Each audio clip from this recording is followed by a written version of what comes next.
¿Qué tal amigos de Encuentro de Negocios para YouTube y nuestras plataformas digitales, nuestros canales en diferentes plataformas digitales de podcast y Radio Nicolaita? Está con nosotros Rodrigo Ortiz como cada semana con el avance, el análisis de la Bolsa de Valores y criptodivisas. Mi estimado Rodrigo, como siempre, es un gusto tenerte aquí en el programa. Muy buenos días, mi estimado Brian. Un gusto una vez más poder estar aquí contigo. Bueno, mi estimado Rodrigo, llevamos ya 2 meses de confinamiento. El mundo lleva pues prácticamente todos estos meses, todo lo que va del 2020 de esta forma. Platícanos cómo se ha comportado en la última semana la bolsa de valores. Pues mira, mi estimado Brian, esta semana la Bolsa de Valores ha estado bastante optimista, ha habido buenas noticias, parece que se ha encontrado una cura al coronavirus, bueno, las vacunas van avanzando de forma adecuada, entonces esto le ha dado bastante ánimo a los inversionistas y las bolsas han tenido muy buenas ganancias durante la última semana, inicios de esta semana, mi estimado Brian, pues hay ánimo, empieza a haber ánimo. Sí se distorsiona un poco la realidad conforme a las utilidades que se han tenido en la bolsa, ya que los inversionistas pues siguen buscando ofertas donde invertir y, y apenas viene la parte de resultados trimestrales. O sea, recordemos que la parte fuerte de la pandemia pega a finales de marzo, principios de abril, que entonces era el final del trimestre. Entonces los resultados trimestrales mostrados todavía eran bastante buenos, ya que pues trabajaron con cierta normalidad las empresas durante 2 meses y medio, entonces 15 días no les afectó en gran medida el confinamiento a las empresas en sus utilidades. Sin embargo, pues viene ahora la parte complicada, que viene el trimestre, que todavía le falta mes y medio para que llegue este cierre de trimestre, que creo yo va a ser bastante duro, porque es donde se va a demostrar realmente los resultados de las empresas como estuvieron. Y es donde vamos a ver realmente un golpe durísimo a estos resultados, porque es ahora sí que durante todo el tiempo de la pandemia, del confinamiento, estas empresas, algunas empresas no trabajaron, estuvieron cerradas. Entonces, pues las empresas que ya sabemos que van a tener buenos resultados, como son las de plataformas digitales, las de consumo, estas pues sí, ya se sabe que van a tener buenos resultados, pero de ahí en fuera las demás es donde creo que va a venir el golpe y es donde la bolsa va a sufrir a principios de junio, a mediados de junio, mediados de julio, que empiezan a salir los resultados trimestrales. Entonces, pues todavía hay optimismo y hay optimismo ante una posible cura, pero creo yo que el mercado se está alejando de la realidad, se está alejando de los resultados, mi estimado.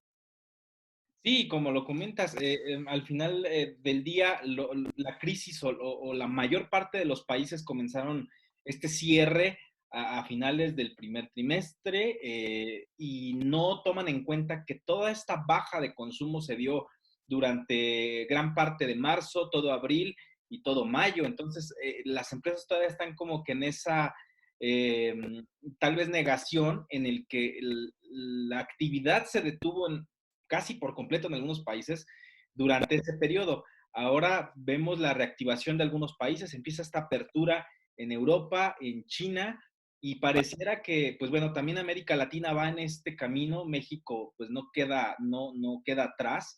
Lo que hablábamos la ocasión pasada, el riesgo moral de lo que pueda suceder, pues ya le está pegando mucho a los gobiernos en pensar en qué hacer, si abrir las economías o mantener el confinamiento y tener ese duro golpe que se está viviendo en el consumo, porque la gente no está saliendo, no está trabajando, o que se pueda salir de control también el sistema de salud. Es un gran riesgo que apenas vamos a ver nosotros en México, mi estimado. Así es, mi estimado Brian, algunos analistas justamente han platicado mucho de esta parte, que es una decisión totalmente contraria o totalmente, es más complicada en los países en desarrollo o subdesarrollados, porque en esos países, que nos incluye a nosotros, pues si no te mata el coronavirus, te mata el hambre. Esa es la gran disputa moral. En muchas partes, en los países desarrollados, por lo general, pues pueden aguantar un poco más sin que la economía esté parada, por ahorros que tienen, apoyos del gobierno, porque el mismo apoyando tiene un margen de maniobra para apoyar a las personas. Sin embargo, los países en vías de desarrollo, subdesarrollados, pues no están en esta parte. O sea, es bastante complicado para ellos tener este margen de maniobra, entonces parar la economía o darte apoyo, o sea, no hay mucho.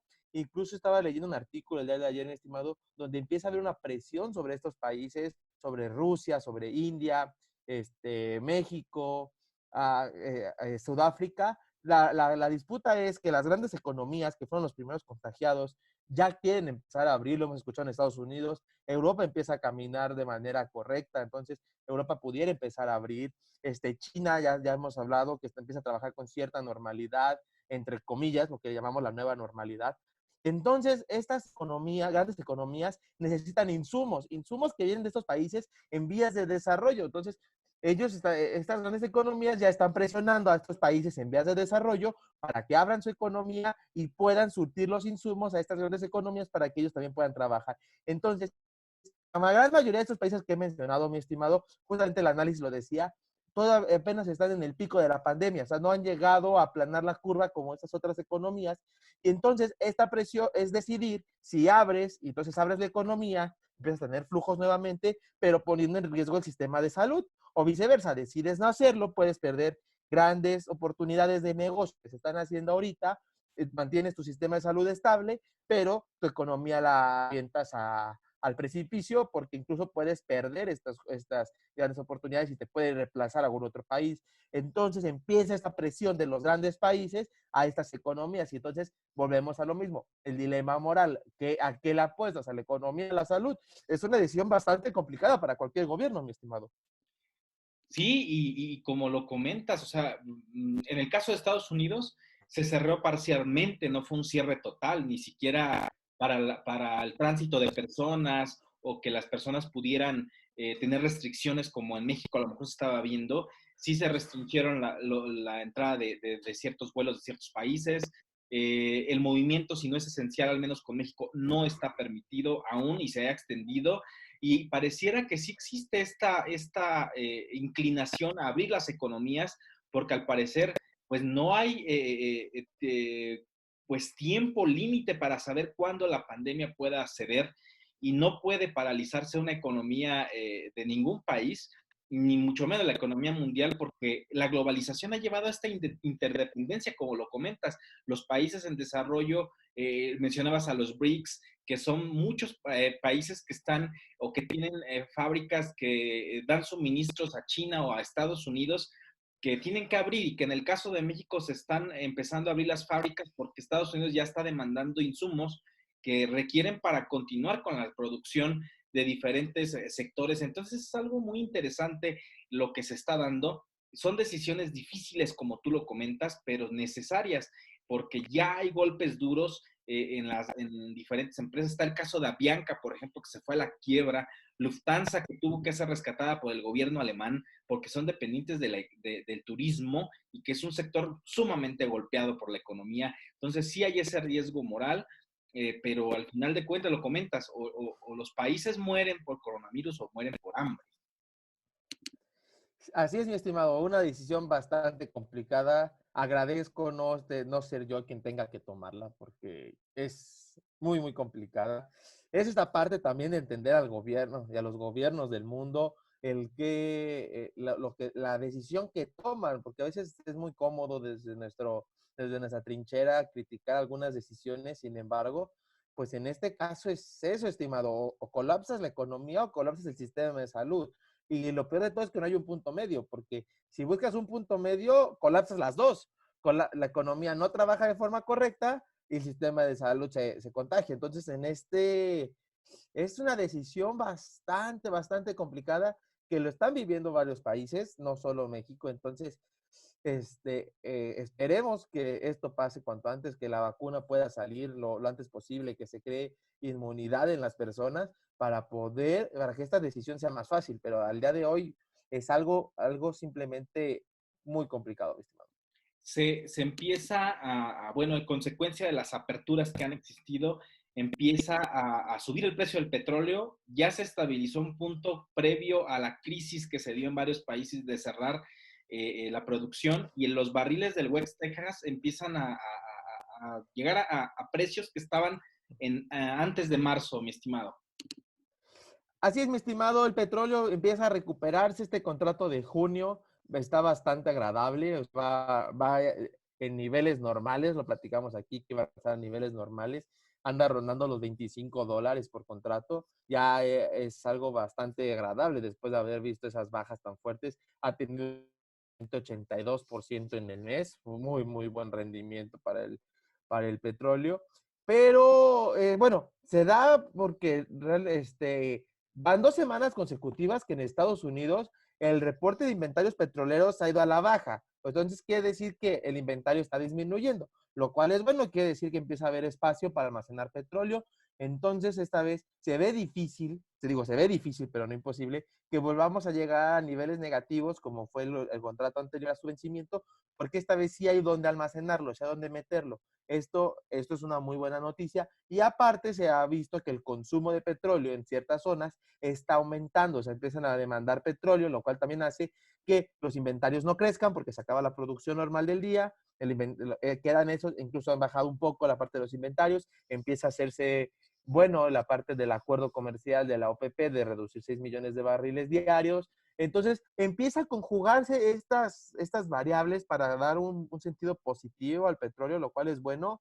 Sin embargo, pues el petróleo sigue dependiendo de que la economía se abra, que la economía siga trabajando, que la demanda crezca, porque si no crece, difícilmente va a seguir subiendo y se va a quedar ahí estable. Algunos analistas ya empiezan a vislumbrar en el corto, mediano plazo niveles de $40 por barril, bastante, bastante bueno. Sin embargo, pues te digo, tiene que seguir conjuntándose esta parte de que la demanda de petróleo siga creciendo, que la producción bueno, que los inventarios sigan estando bajos.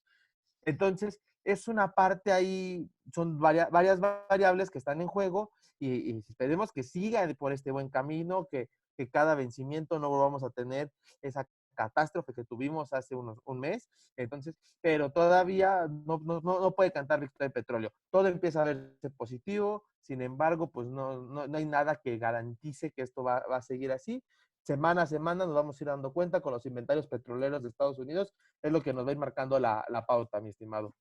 Así es, y bueno, pasando al tema de las criptomonedas, mi estimado Rodrigo, ese full holding del Bitcoin, se especuló muchísimo y al final, al parecer, el precio no se vio tan afectado en relación a una caída.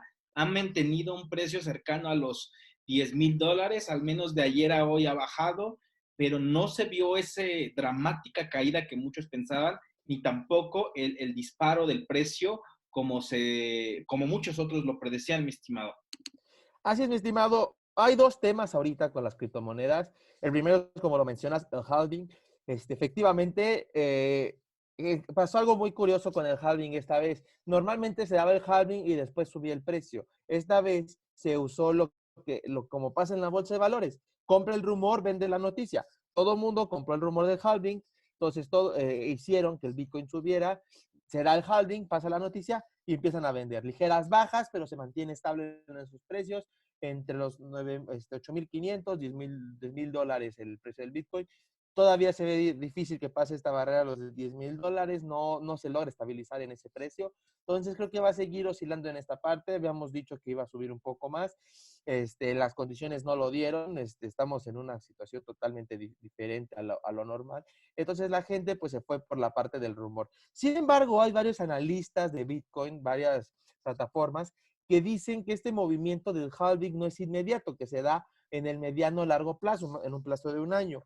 Entonces, estos analistas de los crypto exchange piensan y empiezan a vislumbrar que en un periodo de un año, estamos hablando de a mayo 2021, el Bitcoin va a seguir subiendo, que es esta parte del halving, que es una inercia que se agarra y se vuelve un bull market muy duro, que cada 4 años tiene un bull market muy bueno, que es después del halving, y ya pasó 2 veces y esperan que esta tercera vez sea de la misma manera. Esto es lo que están diciendo los analistas conforme al halving. Entonces, veamos si estos analistas tienen la razón, pareciera que así es, lo hemos platicado, empezaba a haber un choque de tendencias, la tendencia bajista de largo plazo contra la tendencia alcista de mediano plazo, obviamente se impuso la tendencia bajista, pero parece que la tendencia alcista de mediano plazo pudiera empezar a vencer a esta tendencia bajista de largo plazo, es lo que nos empieza a mostrar el gráfico, veamos qué hace el mercado.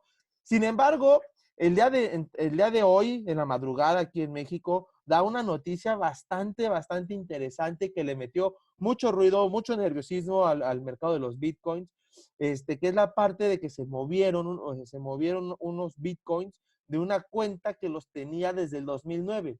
Recordemos que el bitcoin se crea en el 2008 y se empiezan a minar. Entonces, la gente que empieza a investigar esta cuenta que se mueven estos bitcoins desde el 2009, sospechan que es la cuenta de Satoshi, Satoshi quien se dice es el creador del Bitcoin. Recordemos que no se sabe nada de él, puede ser un pseudonombre, pero entonces dicen que por el tiempo que tenía esa cuenta inactiva de movimientos de Bitcoin contra contra cuando nace el Bitcoin, lo más probable es que sean Bitcoins de él. Entonces, les mete mucho ruido al mercado que como una cuenta del creador del Bitcoin vende Bitcoins. O sea, dicen, pues no es posible que esté, o sea, se supone que debería ser el que más cree en el proyecto y que empiece a vender, pues es bastante, le metió mucho ruido al mercado. Otros dicen que en los primeros años, pues fue él quien estuvo minando y fue el único que estuvo minando, entonces que acuñó una gran cantidad de bitcoins, que si él empieza a vender esta gran cantidad de bitcoins que tiene, obviamente el mercado se va a desplomar. Entonces mete estos dos ruidos y le metió mucha desconfianza al mercado esta noticia del día de hoy. Por una parte, la desconfianza de pues si él es el que más cree en el proyecto porque está vendiendo, y la otra es pensar que va a vender todos los bitcoins que acuñó durante años, que deberían ser muchísimos. Entonces esto le puede meter al mercado pues un golpe bastante duro porque pudiera aumentar la oferta tremendamente. Entonces le mete mucha inquietud al mercado y el mercado decide vender para salirse por esta situación que pasó, mi estimado. Sí, y bueno, es algo que muchos sospechan, como tú lo dices, medios especializados en criptomercados hablan de esto, de que o sea, fue Satoshi el que sacó todos sus bitcoins y los vendió, o al menos una parte, y que totalmente son Una parte, estimado, irrecuperables. incluso una parte bastante baja, pero al Ujú, final del día le hizo mucho ruido que moviera bitcoins tan viejos. ujú. Sí, y claro, no sabemos porque tampoco sabemos la totalidad de bitcoins que tiene, porque ese anonimato que se ha mantenido durante todos estos años y sobre su seudónimo, como tú lo dices, que no sabemos si Satoshi, que incluso muchos rumoran que es Elon Musk. Entonces, no sabemos quién es y no sabemos también cuántos Bitcoin verdaderamente tiene en su poder, y pues que esto haga que el mercado se tenga desconfianza en saber cuál es el futuro de este activo, si verdaderamente llegó ya a su punto máximo de sacar provecho de ello o apenas es el inicio. Como lo decimos aquí, es totalmente especulativo, mi estimado Rodrigo. Así es, mi estimado, complementando un poco ese comentario, creo yo, lo hemos platicado aquí, lo hemos dicho, y yo sigo en esa postura. Va a ser un año, 2 años cruciales para el Bitcoin, o demuestra para qué fue creado, o se va a ir. O sea, eso es, y cada vez el mundo le pone en bandeja de plata de mejor manera todo al Bitcoin. Solo depende de él o de la gente de la gente que más está interesada en ellos, en usarlo, en que se acepte. Estos rescates que hemos platicado que pudieran generar una hiperinflación a nivel mundial porque se está imprimiendo dinero por los grandes países, mi estimado, pues simplemente va a generar una hiperinflación donde el dinero cada vez va a valer menos, todo por rescatar la economía. O sea, es una estrategia, pero pudiera venir un problema peor después. Y entonces el Bitcoin, al ser limitado, al no tener, tener un número máximo de Bitcoins, al no poderse crear como el dinero que utilizamos, que se imprime, a veces los países solo usan la parte de imprimir para que todo el mundo tenga dinero, y entonces genera hiperinflación, que el Bitcoin no puede hacer esto, ya no puede haber más Bitcoins, al estar limitados, tiene esta ventaja. Entonces, si viene una hiperinflación, es el momento de que el Bitcoin salga a dar la cara por la economía mundial, y entonces la economía mundial pudiera volverse Bitcoin. O sea, así como hoy en día está dolarizada, puede convertirse a precio Bitcoin, pero necesita dar un golpe de esos. Desde ahorita tiene que empezar a generar la confianza, que es por lo que está hecho, por confianza, dar esa confianza por si llega esta situación, que es probable, por lo que estamos viviendo, es probable que sea una hiperinflación a nivel mundial. Entonces, el Bitcoin ya tenga cierta confianza, tenga cierto camino recorrido ganado para poder fácilmente convertir la economía a Bitcoins. Ese es lo que ahorita ellos deberían de hacer, deberían de estar buscando. Sin embargo, pues muy pocos lugares lo aceptan, muy poca gente cree en ellos. Muchos se decepcionaron por la burbuja del 2017, que bueno, claro, se advirtió que era una burbuja, la gente quiso ganar dinero fácil y pues salió raspada, pues era algo que iba a pasar cuando inviertes en un producto que no conoces. Es lo que siempre hemos dicho, pero hay que conocerlo. Entonces, es de alto riesgo, es de alta volatilidad, pero pudiera generar confianza si empieza desde ahorita a trabajar para un evento de estos que pudiera pasar, mi estimado. Así es, mi estimado Rodrigo, es especulativo, es totalmente de alto riesgo y aún estamos en esta cumbre de lo que pueda suceder porque no sabemos qué pase con las economías mundiales, no sabemos qué pase con el dólar, con un país que está sobreendeudadísimo que es Estados Unidos y ver qué sucede después de la era post-COVID, que pudiera ser un parteaguas para el Bitcoin y que, como tú dices, o se acuña y se adopta o prácticamente ya no tendría sentido buscar para qué es este activo si no se está utilizando en momentos de crisis y de situaciones que para eso fue creado, para que pudiera existir como un activo de rescate en momentos difíciles como los que estaremos por vivir seguramente en las próximas semanas, próximos meses, mi estimado Rodrigo.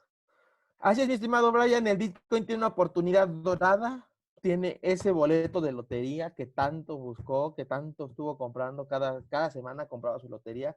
Por fin sacó el boleto ganador, solo necesita cobrarlo. Eso es lo que necesita.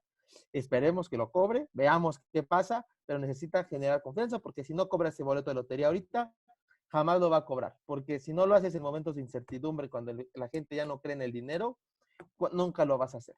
Alguien más se va a meter, alguien más te va a ganar la partida y simplemente por lo que fuiste creado no funcionaste y pues va a venir el siguiente, mi estimado. Perfecto. Pues muy bien, mi estimado Rodrigo, te agradezco que hayas estado con nosotros aquí en el programa. Nos escuchamos la próxima semana también para YouTube y nuestros canales de podcast y también a través de Radio Nicolaita. Muchas gracias, mi estimado Rodrigo. Muchas gracias, estimado. Hasta la próxima.